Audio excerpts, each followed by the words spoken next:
Selamat malam semuanya. Perkenalkan, nama saya Listi Nanggraini dengan NIM 2021 11 01 0019. Dan kali ini saya akan mempresentasikan tugas S-Business yaitu mengenai merancang sistem e-business. Ada 4 konteks yang akan saya bahas. Yang pertama yaitu metodologi overview, yang kedua kebijakan publik, yang ketiga 7 tahapan dalam membangun sistem e-business, yang keempat adalah cakupan materi YT nomor 11 tahun 2008. Lanjut saja, yang pertama yaitu tentang metodologi overview. Metodologi ini adalah metodologi perencanaan keberhasilan e-business, dan metodologi ini memiliki 8 tahapan, yaitu begin, diagnose, develop, define, determine, design, deliver, and discuss. Mari kita bahas yang pertama, yaitu begin. Di begin ini ada 6 tahapan. Yang pertama, mulai dengan mendapatkan dukungan manajemen eksekutif dan sponsor bisnis. Yang kedua, mengidentifikasi tujuan bisnis untuk menyelesaikan rencana bisnis dan inisiatif.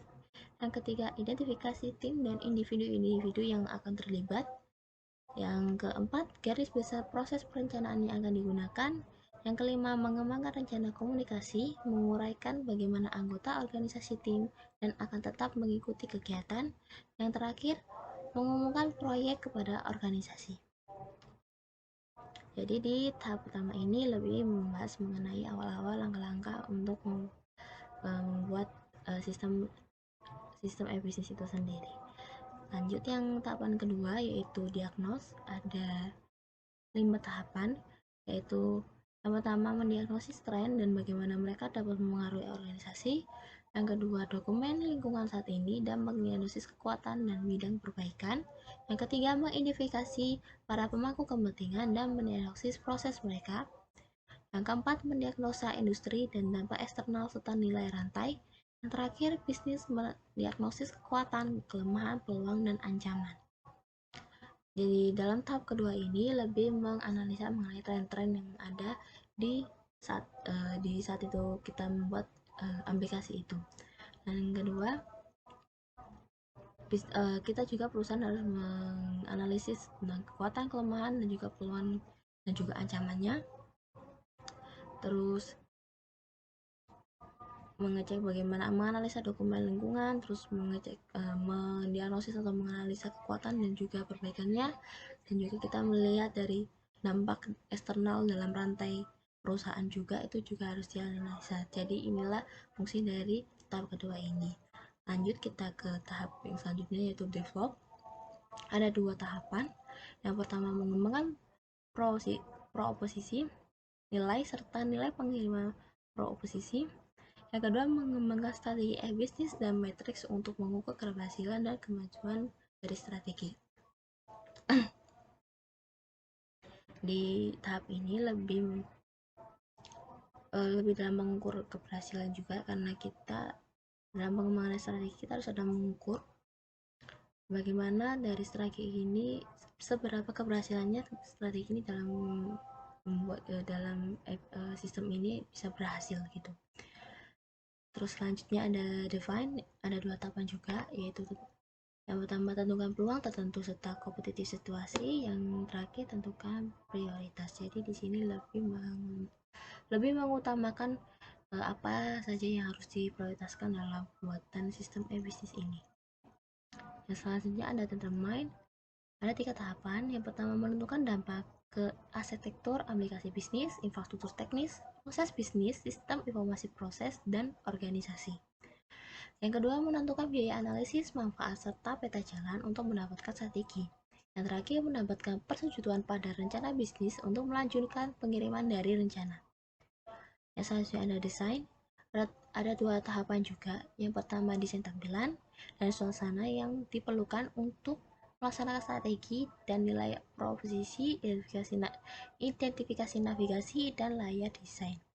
Yang terakhir ada desain perubahan yang dibutuhkan untuk aplikasi dan keamanan. Yang selanjutnya ada deliver. Ada 2 tahapan juga. Yang pertama mengenai menyampaikan strategi dan desain dengan mengembangkan pengujian, pelatihan, dan pelaksanaan. Yang kedua, mempromosikan dan memasarkan e-bisnis, situs, dan fungsionalitas.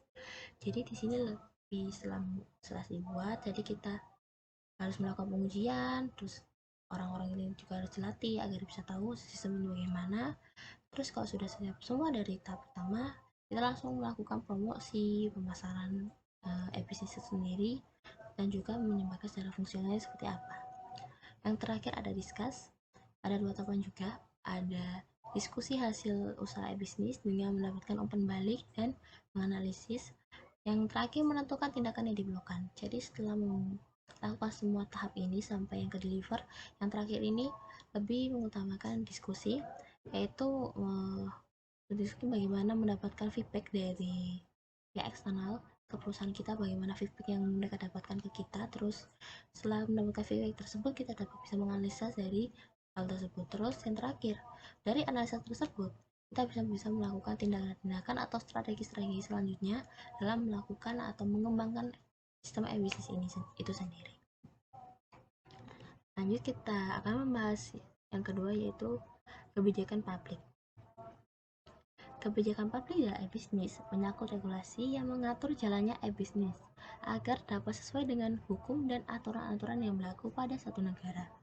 Hal yang mungkin dihadapi berkaitan dengan kebijakan publik sebagai berikut. Yang ada 4. Yang pertama ada bagaimana mengadaptasi mekanisme transaksi formal yang secara hukum dilindungi, yaitu tanda tangan dan saksi-saksi.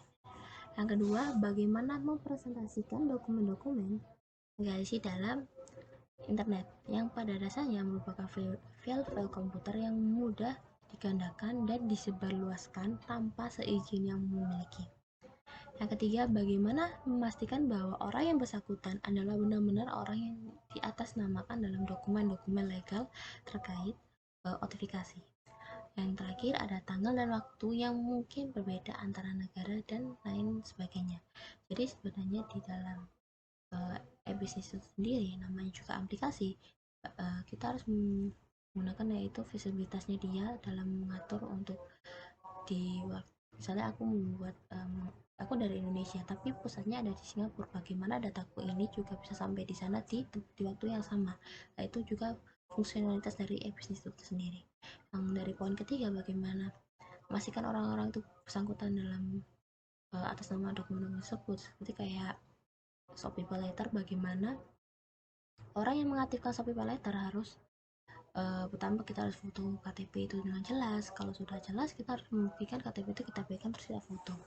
Nah, itu tuh membuktikan bahwa dari aplikasi ini itu adalah satu cara untuk memastikan bahwa orang yang bersangkutan di atas nama KTP tersebut itu adalah orang sesuai dengan namanya dan sesuai dengan gambarnya, seperti itu. Nah, selain beberapa hal di atas, aspek legalitas juga haruslah diperhatikan agar tidak terjadi pelanggaran hukum dalam proses e-bisnis yang dijalankan. Di antaranya, yang pertama, perangkat hukum yang jelas yaitu legalitas dan dokumen perusahaan, haki, dan pajak. Yang kedua, transparansi dalam pelayanan, peraturan, dan persyaratan, yaitu perlindungan konsumen.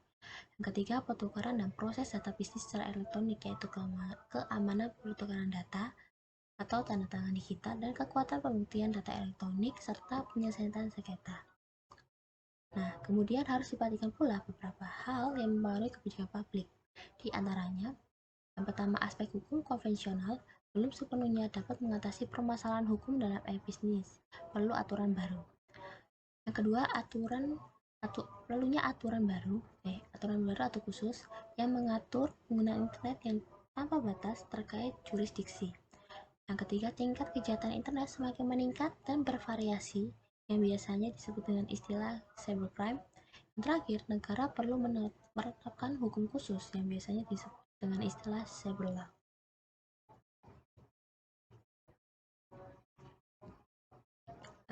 Lanjut ke tahapan selanjutnya, materi selanjutnya, yaitu 7 tahapan dalam membangun sistem e-bisnis.